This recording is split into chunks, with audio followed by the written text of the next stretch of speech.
if before the flood, man lived 900 years, and we know that lizards keep growing as long as they live. Mm-hmm. And if lizards lived 600 years, how large would the Komodo dragon be? 28 feet. I don't know. But big. Well, they're about 20 feet long now. Mm-hmm. Okay? So, it wouldn't be, and they live, I guess, about 40 or 50 years. Mm-hmm. So it wouldn't take too much to imagine something like that being 60 feet long and weighing 20 or 30 tons. Mm-hmm.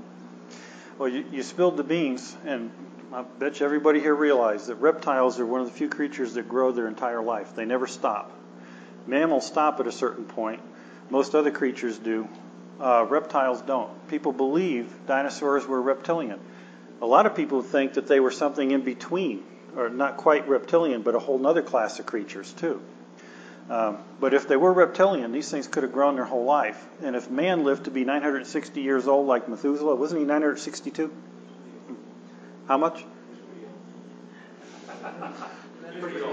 Okay, he got to be real old. If before the flood men lived that long, these creatures could have lived that long too. And maybe the flood remnants, we'll get into that in a minute. At any rate, these guys got to be big. They grew their whole lifetime. When God sent creatures to Noah, I don't think he sent the biggest ones. He probably sent babies or very young adults onto the ark. So these creatures, because they had the breath of life, undoubtedly went on the ark, but not the big ones. And at this, I forgot to bring them. My wife's been out of town for a few weeks, and I've been forgetting an awful lot of things. But she's coming back soon. One of the things I forgot are the little scale reproductions of the dinosaur eggs I got at home. Dinosaur eggs are anywhere from a softball to the size of a football in size, a little bit bigger sometimes than a football. So these creatures used to be a lot smaller than they are now, or than a lot of the skeletal remains that we see. So there would have been no problem fitting the dinosaur types onto the ark, along with all the other creatures. So, why did God create them? Do you have a clue? The mountains bring food? Because he wanted to. Divine providence, so God's choice was to create them. I don't disagree with that. Now, I'm going to just give you Eddie's opinion from stuff I read on this and my own little kind of fanciful opinion on it, but I think they were God's lawnmowers. The earth before the flood apparently was quite lush. Now, whether or not there was a vapor canopy or not, which would explain a worldwide warm climate that geologists claim existed, but regardless, they claim the earth was a lot warmer in the past than it is now, and that the vegetation grew thick and heavy everywhere, and hence that's where we ended up with a lot of these oil deposits, is those things, that stuff being buried in the flood. But as far as these creatures, they were huge. If they were warm-blooded, they needed to eat a lot of food. And if they ate a lot of food, we had an environment that was producing an awful lot of it. And maybe God put these creatures here as his lawnmower to keep a lush, tropical, pre-flood environment under control. I don't know that. It's just kind of a fanciful guess. And it's not a green chicken because I didn't tell you it like it was a fact. Okay? So it's like a little green chick. Okay, not a chicken. Yes? Well, another thought about food and the size of food, and we have evidence today of the type of crops that are grown in Alaska. Mm-hmm. Because even in the fall world, which we have, we see these humongous squashes and things.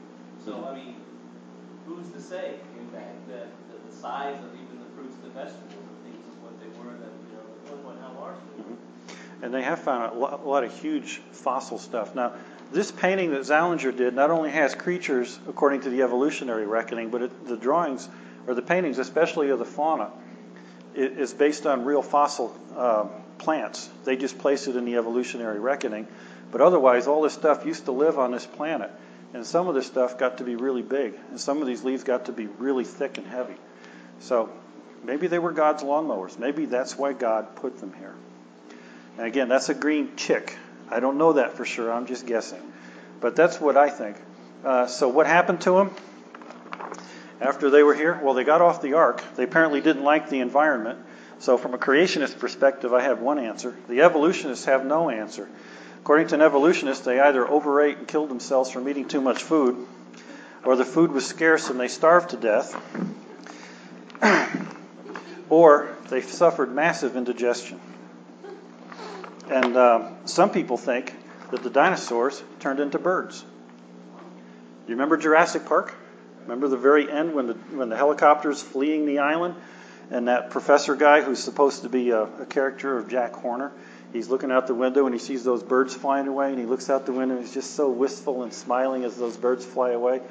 I watched that thing and I scratched my head. What's the big deal? Is he surprised that the birds are keeping up with the helicopter or what? But then later I started to read that they actually think that the dinosaurs turned into birds and flew away.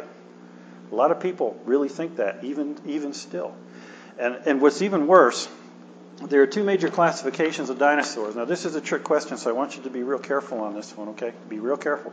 Two major classifications of dinosaurs: Saurischian dinosaurs and the Ornithischian dinosaurs. The Ornithischians are the bird-hipped dinosaurs. They have a hip that's similar to that of a modern bird in certain respects. Up at the top, you have the ilium, then you have the pubis pointing forward and the ischium pointing down to the ground in the back. And then on the Saurischian, well, actually it's not pointing, it's more kind of parallel with the ilium up here. On a Saurischian, which is a lizard hip dinosaur, it's a dinosaur that has a hip joint that's similar to modern reptiles. You have the ischium, or the ilium up at the top, and then you have the pubis pointing down to the front, and the ischium pointing down to the back of the creature. So you have a lizard-hipped Saurischian, you have a bird-hipped Ornithischian. Now, here's the trick question. Be real careful before you answer. There will be penalties. Of these two groups of dinosaurs, which is the one they say turned into birds? Yeah. They say, actually, the lizard-hip ones turned into birds. Okay? Think about that. They actually think that a lizard-hipped dinosaur looks more like a bird than a bird-hipped dinosaur. Think about that. Does that make any sense? It's beyond belief to me, but certain theropod, T-Rex in particular, could have turned into a bird and flown away. In which case, next time you go by Kentucky Fried Chicken, it's actually Kentucky Fried Dinosaur. So chow down and have fun. But this is a passage I saw on a Ken Ham video, and I found this book. And if you want to read a book on dinosaurs, I've got several good ones at home, but this one in particular, if I can find it, is really fun. A New Look at the Dinosaurs.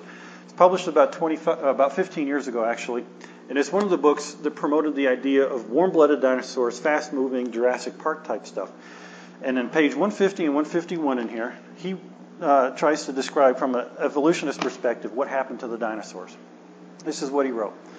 One interesting idea put forth in 1982 supposes that the evolution of those flowering plants was followed by the first appearance of the butterflies and moths. The caterpillars of butterflies and moths fed almost entirely on plants. Today their numbers are kept down by natural enemies, notably birds, but when the caterpillars first appeared on the scene, the birds had not yet realized how good they were